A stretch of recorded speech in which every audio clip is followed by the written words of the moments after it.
ये आकाशवाणी जयपुर अजमेर है। अब आप सिद्धार्थ जैन से भरतपुर जिले की चिट्ठी सुनिए। इसके लेखक हैं शिव कुमार वशिष्ठ। प्रधानमंत्री नरेंद्र मोदी के जन्मदिन से लेकर 2 अक्टूबर गांधी जयंती तक देश भर में सेवा पखवाड़ा मनाया जा रहा है। इसके तहत भरतपुर में रक्तदान शिविर, स्वास्थ्य जांच शिविर, नमो युवा दौड़, दिव्यांगों को सहायता उपकरण वितरित करने सहित अस्पतालों, मंदिरों और ऐतिहासिक स्थलों पर विशेष स्वच्छता अभियान चलाया जा रहा है। इसके साथ ही मल्टीप्लेक्स में प्रधानमंत्री की जीवनी पर आधारित चलो जीते हैं फिल्म का भी प्रदर्शन किया जा रहा है। केंद्रीय संस्कृति और पर्यटन मंत्री गजेंद्र सिंह शेखावत पिछले दिनों भरतपुर के 1 दिवसीय दौरे पर रहे, जहां उन्होंने सर्किट हाउस में आम जन की समस्याओं को सुना और अधिकारियों को इनके निराकरण के निर्देश दिए। उन्होंने अधिकारियों से बयाना डोर के संरक्षण के लिए कार्य योजना बनाकर शीघ्र प्रस्ताव बनाने के निर्देश दिए। प्रधानमंत्री नरेंद्र मोदी ने पिछले दिनों वर्चुअल माध्यम से भरतपुर के आरबीएम अस्पताल में 250 बेड के नए भवन का लोकार्पण किया।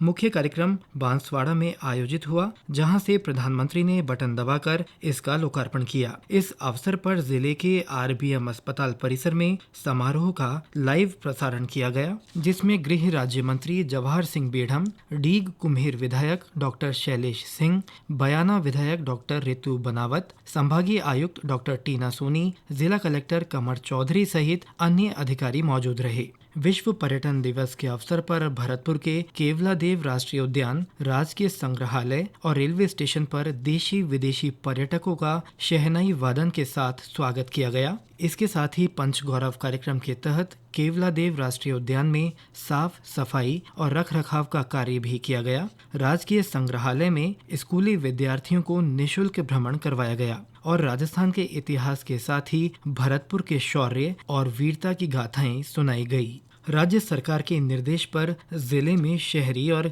ग्रामीण सेवा शिविरों का आयोजन किया जा रहा है। इसी कड़ी में पिछले दिनों जिला प्रभारी तथा जल संसाधन मंत्री सुरेश सिंह रावत ने निरीक्षण कर व्यवस्थाओं का जायजा लिया। महिला और बाल विकास विभाग की ओर से जिले में सक्षम आंगनबाड़ी और पोषण मिशन के तहत महिलाओं और बच्चों को स्वास्थ्य वर्धक पोषण देने के लिए विशेष अभियान चलाया जा रहा है। इस अवसर पर 16 अक्टूबर तक चलने वाले 8वें राष्ट्रीय पोषण अभियान के तहत जागरूकता रैली निकाली गई। पिछले दिनों जिला कलेक्टर ने fertiliser distribution regulatory task force की बैठक ली। बैठक में किसानों को उर्वरकों की सुचारू उपलब्धता सुनिश्चित कराने, उनकी जमाखोरी और कालाबाजारी पर प्रभावी अंकुश लगाने के अधिकारियों को निर्देश दिए गए। कलेक्टर ने ग्राम विकास अधिकारी, सरपंच और जनप्रतिनिधियों का सहयोग लेने पर भी जोर दिया। राज्य सरकार के निर्देश पर जिले के राजकीय विद्यालयों में विभिन्न खेलकूद प्रतियोगिताओं के आयोजन किए जा रहे हैं। बच्चों में शारीरिक दक्षता बढ़ाने और उनके खेल कौशल और प्रतिभा को निखारने के उद्देश्य से पारंपरिक खेल कबड्डी, कुश्ती, वॉलीबॉल, बैडमिंटन सहित एथलेटिक्स की प्रतियोगिताओं में विद्यार्थी बढ़ चढ़कर भाग ले रहे हैं।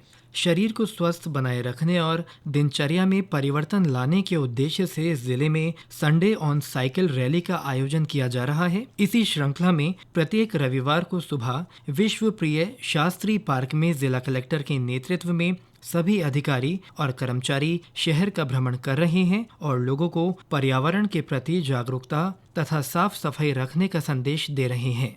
भरतपुर के देवी मंदिरों में शारदीय नवरात्र के साथ ही धार्मिक आयोजन हो रहे हैं। देवी मंदिरों को आकर्षक रोशनी से सजाया गया है, जहां भक्त प्रतिदिन माता रानी के दर्शन और पूजा पाठ कर प्रदेश की खुशहाली की कामना कर रहे हैं। बयाना के झील के वाड़ा में स्थित कैला देवी मंदिर पर भक्तगण पदयात्रा करते हुए पहुंच रहे हैं और माता रानी का गुणगान कर मनौतियां मांग रहे हैं। भक्त माता रानी को चुनरी नारियल भेंट कर अपनी आस्था प्रकट कर रहे हैं। नवरात्र के साथ ही जिले में डांडिया महोत्सवों की धूम भी देखी जा रही है। इसी के साथ भरतपुर जिले की चिट्ठी समाप्त हुई।